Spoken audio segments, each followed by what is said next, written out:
Este es un mensaje del pastor John MacArthur, traducido y predicado en español para el mundo de habla hispana. Abra su Biblia en el capítulo 53 de Isaías para una última ocasión. Este es el mensaje número 10 en esta serie y quiero decirle que es con gran resistencia que me despido de esto. Este capítulo se ha incorporado en la médula de mi alma, en mi ADN espiritual, pero de nuevo, todo pasaje parece hacerme lo mismo. No obstante, este se eleva por encima del resto en tantas maneras. He tratado de compartir eso con ustedes en las últimas 9 horas que hemos pasado en este capítulo.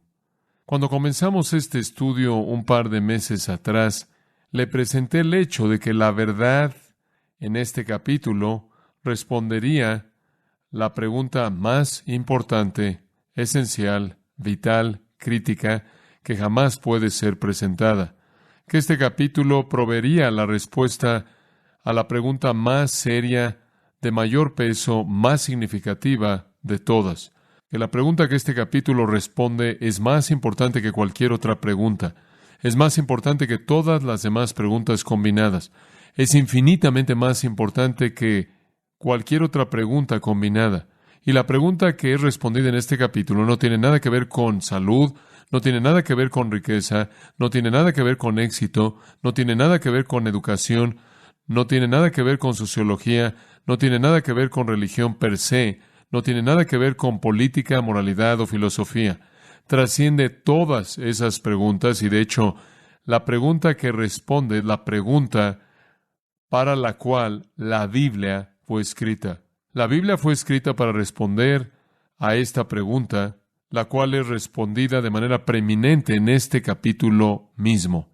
¿Cuál es la pregunta? La pregunta es esta: ¿cómo puede un pecador ser perdonado de manera completa y ser reconciliado con el Dios Santo y de esta manera escapar el infierno eterno y entrar al cielo eterno? Esa es la pregunta de todas las preguntas.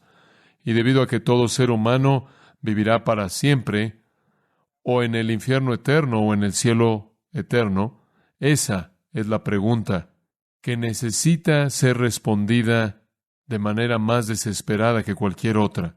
¿Cómo es que un pecador puede ser perdonado de manera completa y quedar reconciliado con el Dios Santo y así escapar del infierno eterno y entrar al cielo eterno? Esa es la pregunta suprema moral. Esa es la pregunta espiritual suprema. Esa es la pregunta religiosa suprema, para la cual ningún sistema de moralidad, ninguna espiritualidad mística y ninguna religión tiene una respuesta fuera de el cristianismo. Y la Biblia es escrita para dar esa respuesta. Si usted toma esa pregunta y esa respuesta de la Biblia es como cualquier otro libro. Es para esta pregunta y esta respuesta que las Escrituras santas fueron reveladas. Y en lo que al Antiguo Testamento concierne, no es respondida en ningún otro lugar de manera tan clara como en Isaías 53, como lo hemos aprendido. Eso hace que este sea el capítulo pináculo en el Antiguo Testamento. Este es el monte Everest del Antiguo Testamento. Es una profecía inspirada por el Espíritu Santo del significado de la muerte y resurrección de Jesucristo 700 años antes de que Él viniera. Cuando presentamos la serie, le dije que algunos comentaristas a lo largo de los años lo han llamado el quinto evangelio. Yo no lo llamaría así, yo lo llamaría el primer evangelio. Y Mateo es el número 2, y Marcos es el número 3, y Lucas es el número 4, y Juan es el número 5. Este es el primer evangelio. Esto es un relato del Dios hombre que vino al mundo para morir por pecadores, resucitó para proveer salvación y ha sido exaltado al cielo. No solo es el primer evangelio, inclusive me atrevería a decir que esta es la primera epístola. La primera epístola. Usted puede colocar esta inmediatamente después del libro de los Hechos, antes de Romanos. Porque el mensaje aquí no solo es el mismo mensaje que usted lee en los 4 evangelios, sino que es la misma interpretación de los evangelios que usted encuentra en los escritos de Pablo y Pedro y Juan. Y de esta manera es una demostración sin paralelos en el Antiguo Testamento de autoría divina, porque aquí está el registro de la vida y la muerte por crucifixión, por perforación y sepultura del Señor Jesucristo, 700 años antes de que sucediera con detalles. Y aquí está la interpretación del Nuevo Testamento de esa muerte y resurrección, que dice exactamente lo mismo que leemos en las epístolas del Nuevo Testamento. Como hemos estado aprendiendo, las palabras de este capítulo glorioso, capítulo 53, están todas en el tiempo pasado. Y mientras que es una profecía del futuro, no es en particular primordialmente una profecía de los acontecimientos de la vida de Cristo. En primer lugar, es una profecía de la conversión final de Israel, cuando en el futuro, como Zacarías lo expresó, mirarán a aquel a quien traspasaron y llorarán por él como se llora por unigénito, y el espíritu de gracia y oración viene sobre ellos, y la fuente de limpieza les es abierta, y llegan a conocer a Dios. Eso es lo que Zacarías 12 y 13 dice que va a suceder en el futuro.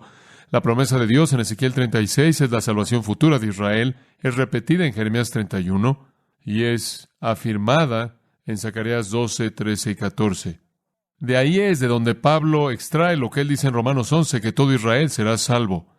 El profeta Isaías recibe una visión de esa salvación futura de Israel al final de la historia humana, inmediatamente antes de la venida de Jesucristo, cuando mirarán hacia atrás a aquel a quien traspasaron y lo verán por quien realmente es Él, y lo abrazan como Señor y Salvador. Son limpiados de sus pecados, salvados y llegan al conocimiento verdadero de Dios. Cuando eso sucede en el futuro, estas son palabras que ellos dirán. Esta es su confesión. Esa es la razón por la que todos los verbos están en tiempo pasado y los pronombres son plurales. Esto es Israel haciendo su confesión en el futuro, y mientras que la confesión aquí es la confesión futura de Israel que trae salvación a la nación, también esa misma confesión es hecha por todo judío y gentil desde Cristo, mediante el cual somos salvos. Algún día Israel hará esta confesión. Nosotros ya la hemos hecho. Nosotros ya hemos reconocido que Él fue traspasado por nuestras transgresiones, molido por nuestras iniquidades. Ya hemos reconocido que el Señor causó que la iniquidad de todos nosotros cayera sobre Él. Reconocemos que Jehová quiso quebrantarlo porque Él fue una ofrenda por la culpa. Entendemos eso, creemos eso. Creemos en el sacrificio vicario sustitutivo de Jesucristo por pecadores. Creemos que Él fue cortado de la tierra de los vivientes por la transgresión del pueblo de Dios, quien merecía eso. Él tomó nuestro juicio. Creemos eso. Esa es la razón por la que somos salvos. Este es el Evangelio.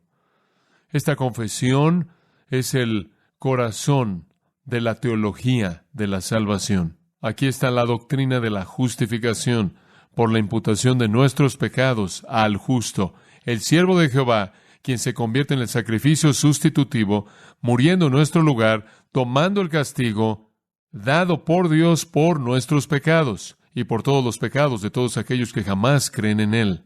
Y un día los judíos dirán esto, y ya lo hemos dicho, Él fue traspasado por nuestras transgresiones, Él fue quebrantado por nuestras iniquidades, el castigo de nuestra paz cayó sobre Él, y por su llaga, sus azotes, somos nosotros curados. Algunos de los judíos dirán, Jehová ha causado que la iniquidad de todos nosotros cayera sobre Él. Algunos de ellos dirán, por la transgresión de mi pueblo, quien merecía ser azotado, Él fue cortado. Algún día ellos dirán eso. Y escuche, hasta que alguien dice eso, no puede ser salvo. No hay otra manera en la que alguien puede ser salvo. Hay predicadores, pastores, que están contentos de anunciar que los judíos pueden ser salvos en la actualidad sin Cristo. Eso no es verdad. Cualquier judío o cualquier gentil puede ser salvo en la actualidad. Esta congregación está constituida de judíos y gentiles que ya han hecho esta confesión, pero nadie puede ser salvo sin esta confesión. Nos regocijamos en que algún día la nación hará esa confesión en una gran obra de gracia soberana, Cuando Dios, mediante su Espíritu Santo de gracia, venga sobre ellos, los regenere, miren hacia atrás, vean a Cristo, reviertan la decisión que han estado haciendo durante 2000 años y lo abracen como Salvador. Esta es su confesión. Esta es mi confesión. Esta es la confesión de usted. No se detiene en la cruz. También junto con ellos confesamos que aunque Él fue una ofrenda por la culpa, versículo 10, verá linaje, vivirá por largos días y la voluntad de Jehová será en su mano prosperada, y verá el fruto de la aflicción de su alma y quedará satisfecho. La confesión incluye también la resurrección, su resurrección.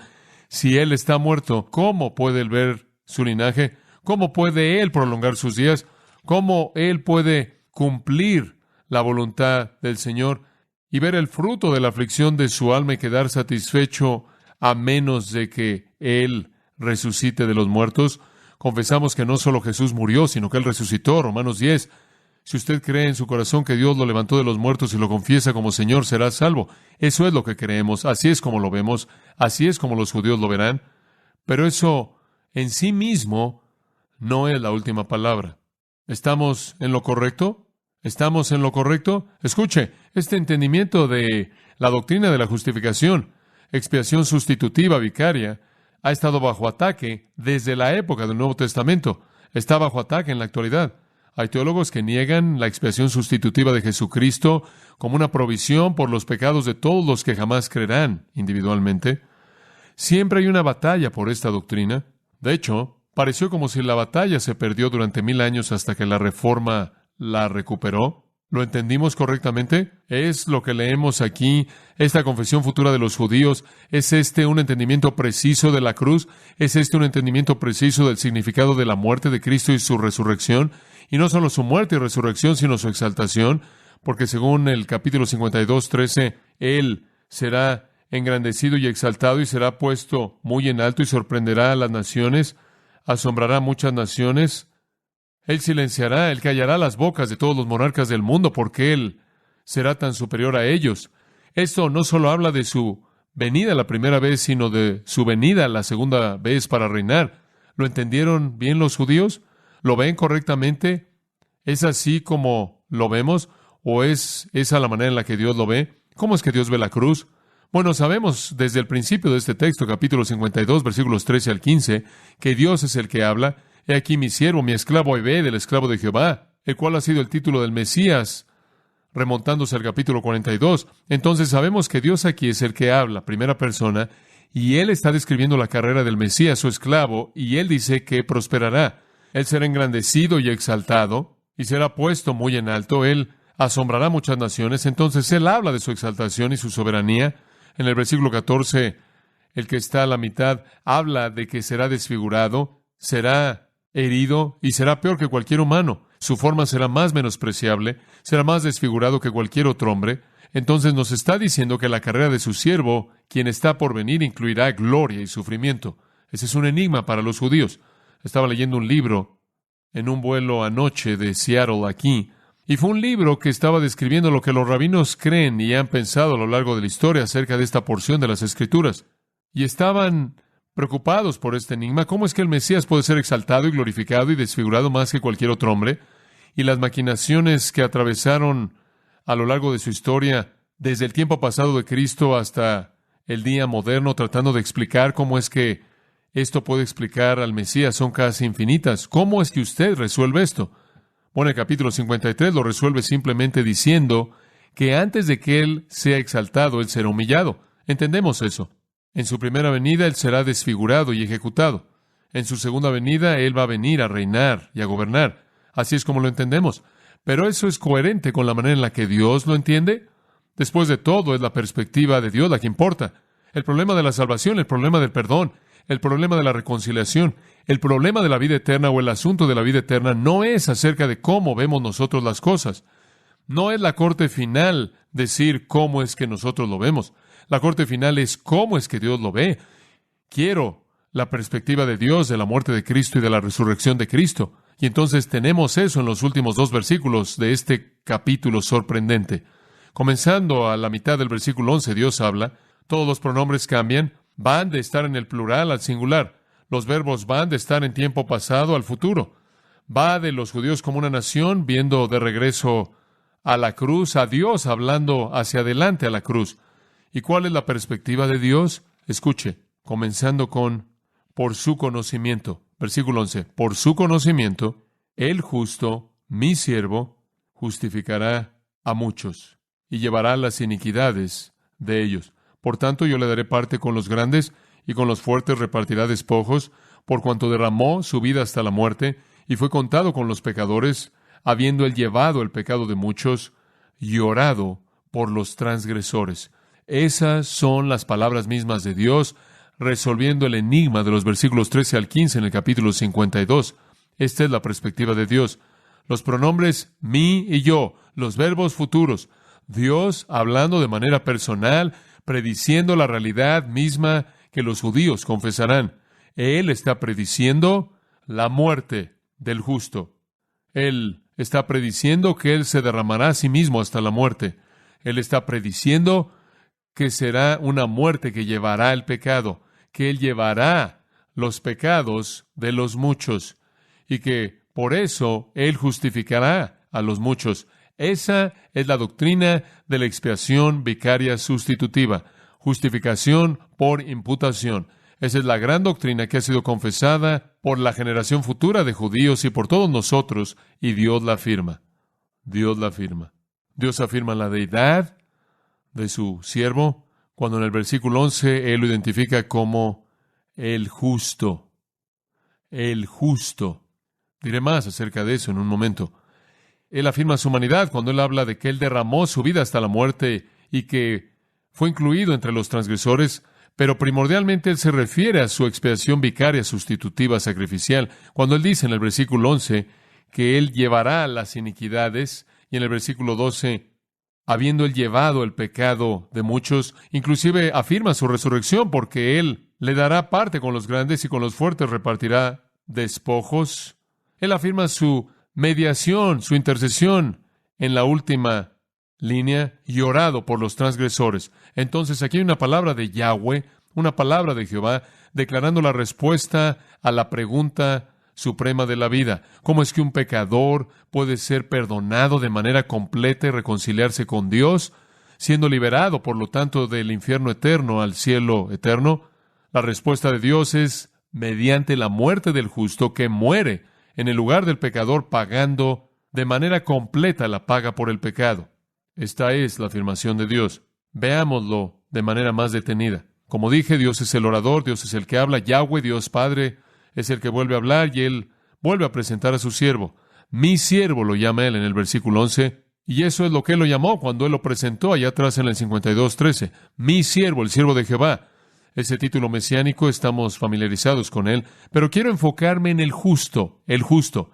Solo hay uno que podía llevar ese título, uno en este mundo, un humano, un hombre que podía llevar ese título, el justo. Y esa es una designación tan maravillosa del Antiguo Testamento del Mesías, que era familiar para los creyentes del Nuevo Testamento que conocían el Antiguo Testamento. Por ejemplo, Pedro predica este gran sermón en el 3 capítulo de Hechos, y él usa ese título. Él dice: el Dios de Abraham, Isaac y Jacob, el Dios de nuestros padres, ha glorificado a su esclavo, Jesús, aquel a quien vosotros entregasteis y desechasteis en la presencia de Pilato cuando él había decidido liberarlo, pero ustedes desecharon al santo y el justo. El justo. Él es el único justo.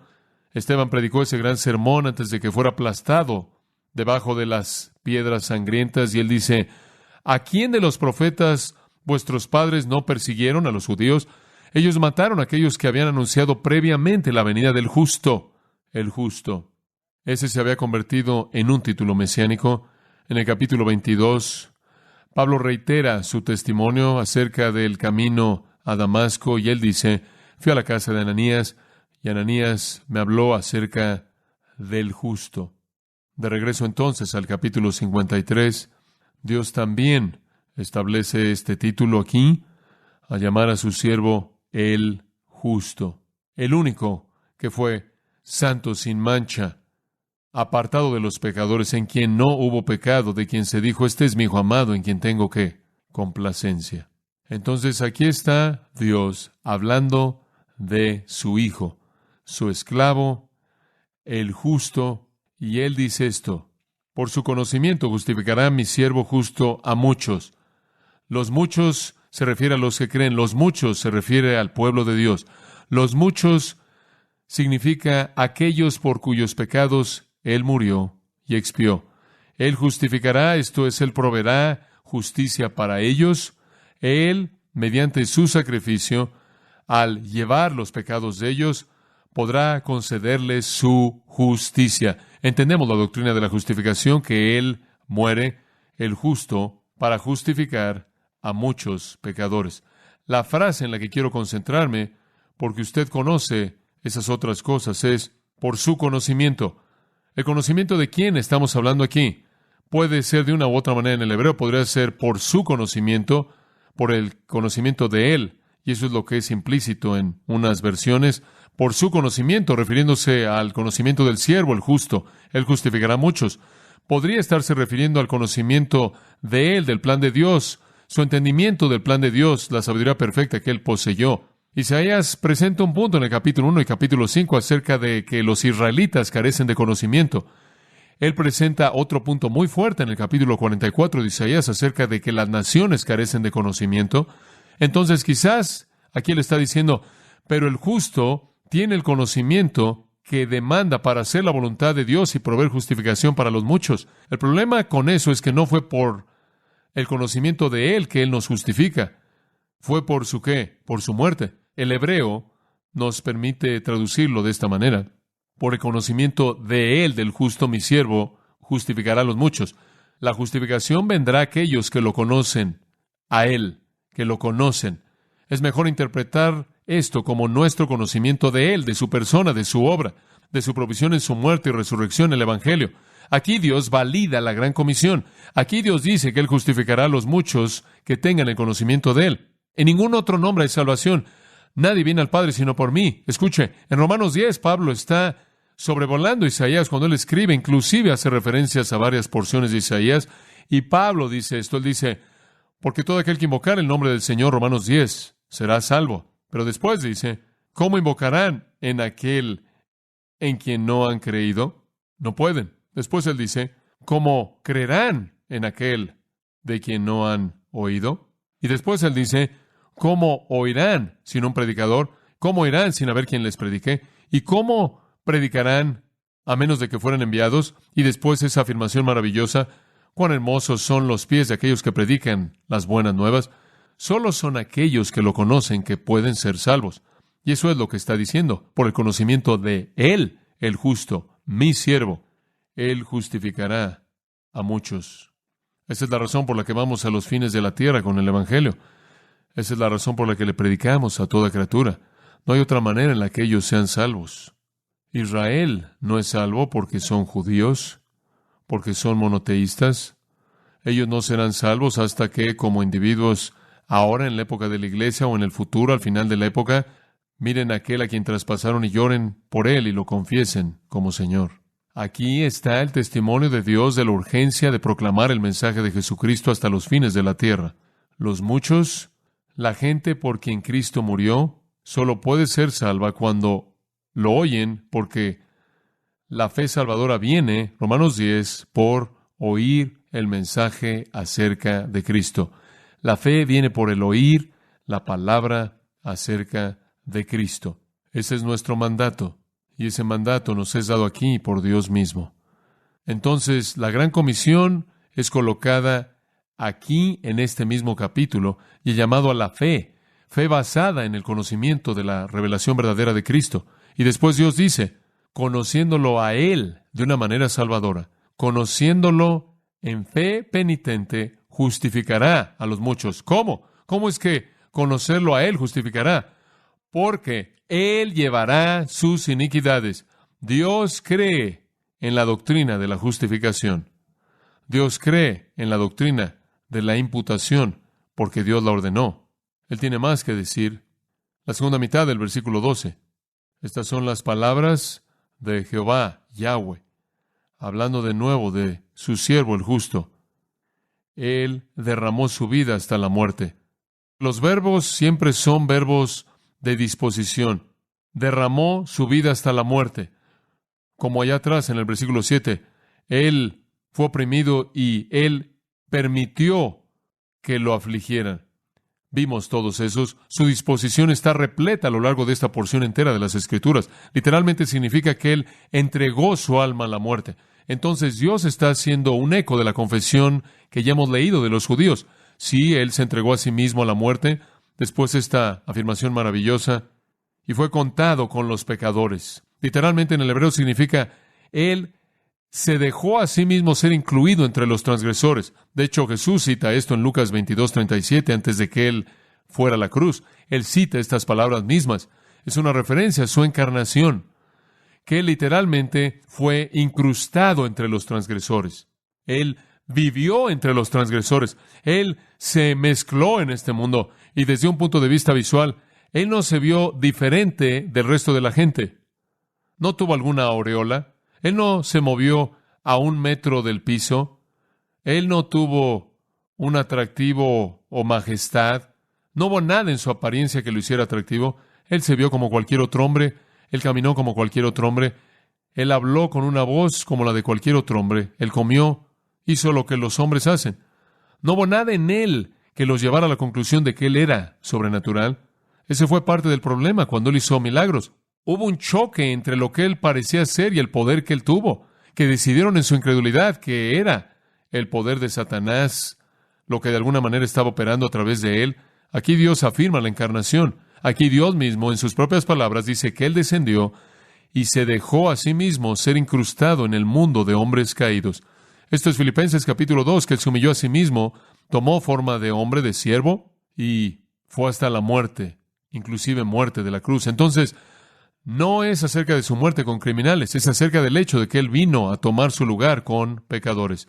Y aunque Él se familiarizó con pecadores, aunque Él fue contado como un humano entre los transgresores, sin embargo, Él mismo pudo hacer lo que ningún ser humano puede hacer, y eso fue llevar el pecado de muchos. Aunque Él se mezcló con pecadores en el mundo, sin embargo, Él fue el único calificado para elevarse por encima de ellos y ser el sacrificio por los pecados de ellos. Él es el justo, Dios, incrustado en la humanidad, el Dios hombre. Y Él parece ser como el resto de los hombres, pero es capaz de levantar los pecados de ellos. Y como el chivo expiatorio del día de la expiación, Levítico 16, llevándoselos lejos. Y esa referencia es hecha varias veces. Y, como usted sabe en este capítulo, y la palabra final por parte del Padre acerca de la muerte de Él y su resurrección, inclusive en la última línea, y orado por los transgresores. Orado por los transgresores. Me gustaría que los traductores hubieran usado la palabra mediado. La palabra significa mediado. Significa mediar, significa estar entre dos partes, estar de pie entre dos partes. Y esta es la afirmación de Dios, que Cristo es el que está entre Dios y el hombre. 1 Timoteo 2:5, hay un solo, ¿qué? Mediador entre Dios y los hombres, Jesucristo, hombre. Sí, en esa mediación Él es el intercesor. Él es aquel que ruega nuestro caso. Él es el que es el puente a Dios, el puente al cielo. Él hizo la mediación demandada posible a través de su muerte. Su mediación comenzó por nosotros realmente en el Nuevo Testamento, en Juan 17, antes de que Él llegara a la cruz, cuando Él oró en esa oración sumo sacerdotal, la noche en la que Él fue traicionado y comenzó a orar por nosotros. Él comenzó a orar en esa oración increíble, porque Dios nos llevara a todos al cielo, porque todos los que le pertenecían a Él a lo largo de toda la historia humana fueran congregados y que ellos fueran llevados a la gloria cuando ellos pudieran verlo en su gloria y vieran la gloria del Padre. Y Él comenzó a interceder por aquellos por quienes Él murió. Pero hay una especie de nota hebrea muy importante que debemos señalar acerca del verbo orado. Es un verbo imperfecto, lo cual significa continuo, continuo. Todos los verbos anteriores están en tiempo perfecto, lo cual significa una acción terminada. Si usted regresa a 3 verbos, Él fue derramado hasta la muerte, eso está completado. Él hizo eso una vez. Él fue contado con los transgresores. Esa es su encarnación. Él hizo eso una vez. Habiendo llevado el pecado de muchos, Él logró eso en la cruz. Nunca debe ser repetido. Esos están completos, están perfeccionados, pero su intercesión es imperfecta porque continúa. Él vive perpetuamente para hacer intercesión por nosotros. Él es nuestro defensor continuo. Él es nuestro intercesor continuo. Él siempre es nuestro mediador hasta que finalmente lleguemos al cielo. Hebreos 7:25, Romanos 8:34 celebran la obra mediadora intercesora de Cristo. Entonces Dios mismo en esa sección afirma el sacrificio vicario sustitutivo de Cristo como la única ofrenda que puede satisfacer su justicia y proveer salvación por pecadores y llevarlos a la justificación.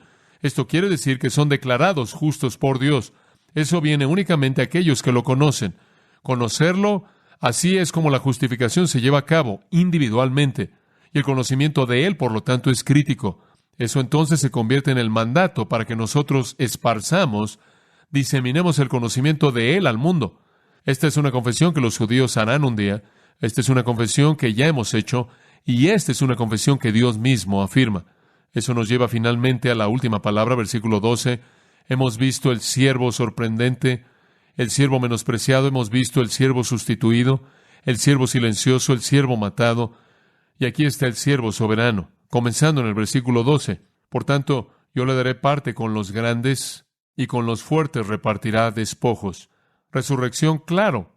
La resurrección, claro, es implícita porque aquí, ahora, Él va a ser recompensado. Después del sufrimiento, la satisfacción. Después del sufrimiento, la salvación. Después de la muerte, la liberación. Después del horrendo, la gloria. Después del dolor, el placer. Después de los espinos, el trono. Después de la cruz, la corona. La primera venida en humillación, la segunda venida en exaltación. Entonces, el texto termina en la segunda venida. El texto termina en donde comenzó, en el 52:13. Él será prosperado. Él será engrandecido, exaltado y puesto muy en alto, asombrando a naciones, callando a reyes. El texto termina con un triunfo y desfile victorioso conforme el Señor Dios mismo coloca a su siervo en el trono y lo recompensa con todos los despojos de su triunfo de conquista. Él es exaltado, Él es todo glorioso, Él es colocado en un trono. Esto es Apocalipsis 11, cuando los reinos de este mundo se convierten en los reinos de nuestro Dios y su Cristo.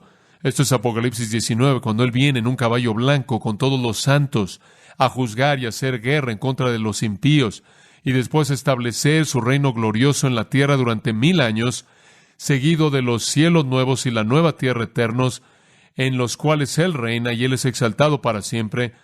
Esto es imagen poderosa, real. Esta es la imagen de un héroe conquistador que regresa con todos los despojos de su triunfo, habiendo superado, habiendo vencido a todas las fuerzas hostiles y habiendo avergonzado a todos los reyes insignificantes. Él viene triunfal. Y Dios declara dos cosas acerca de Él. Yo le daré parte con los grandes y con los fuertes repartirá despojos. Esta es una afirmación magnífica. Esperaríamos que Él dijera, le daré todo, eso es verdad, lo exaltaré. Como Pablo dice en Filipenses, le daré un nombre que es sobre todo nombre, para que en el nombre de Jesús toda rodilla se doble. Y ese nombre, por cierto, no es Jesús, es el nombre de Jesús. Es el nombre Señor. Ese es el nombre que nos hace arrodillarnos. Entenderíamos si Él dijera, le daré todo y le daré todo, pero ese no es el énfasis aquí. El énfasis aquí es acerca de compartir. Le daré parte con los grandes y con los fuertes repartirá despojos. ¿Quiénes son los grandes y quiénes son los fuertes? ¿Qué? Esos somos nosotros. ¿Cómo es que nos volvimos fuertes y grandes cuando somos insignificantes y débiles? De hecho, la palabra para grandes es harabim. Literalmente significa los muchos. Los muchos que Él justificó. Hemos visto esa palabra muchos ya. Él justificará a los muchos al final del versículo 12. Habiendo llevado el pecado de muchos. Aquí están los muchos. Por tanto, yo le daré parte con los muchos. Bueno, ¿por qué es que el traductor lo toma de los muchos a los grandes? Porque parece entonces ya habremos sido hechos grandes. Dice usted, ¿vamos a ser exaltados? Sí. ¿Nos vamos a convertir en herederos de Dios? Romanos 8:17, y coherederos con Cristo. Todo lo que Él posee, poseeremos. ¿No es esta la gracia magnánima de Dios?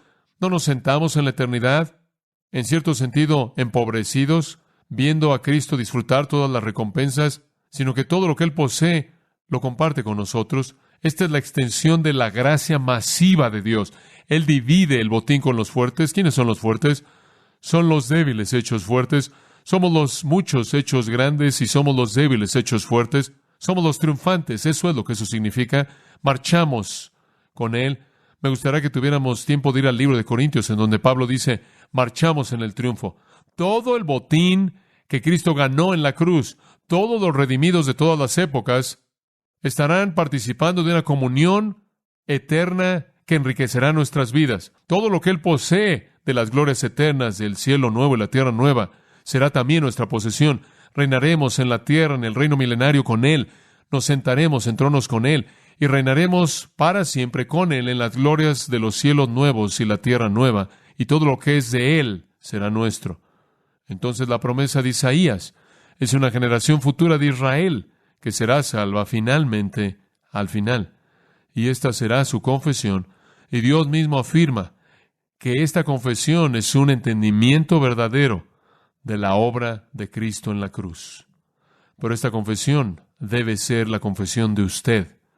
Arrepentirse de su pecado, conocer lo que Cristo ha hecho, abrazarlo en fe como el sustituto que tomó el lugar de usted, confesarlo como Señor resucitado, es ser salvo, es ser salvo. Todo aquel que invocare su nombre será salvo y escapará del infierno eterno y entrará al cielo eterno. Esta es la única pregunta que tiene una respuesta que lo afecta a usted para siempre. Acompáñeme en oración. Padre nuestro, te damos gracias por la palabra. Es tan poderosa y tan penetrante. Gracias por darnos otra visión maravillosa de la cruz de Cristo. Ahora, al venir a esta mesa, pedimos que lleves a cabo tu obra en nuestros corazones, que confesemos cualquier pecado que tengamos en nuestras vidas, cualquier cosa que esté entre tú y nosotros. Y para aquellos que no conocen a Cristo, que este sea un tiempo en el que tú despiertas sus corazones y llegan a abrazar al Salvador como su única esperanza. Que este sea un tiempo de alabanza y adoración también, como también un tiempo de convicción y arrepentimiento. Usted ha escuchado a John MacArthur, maestro bíblico de Gracia a Vosotros. Para más información y acceso gratuito a todos los mensajes de John,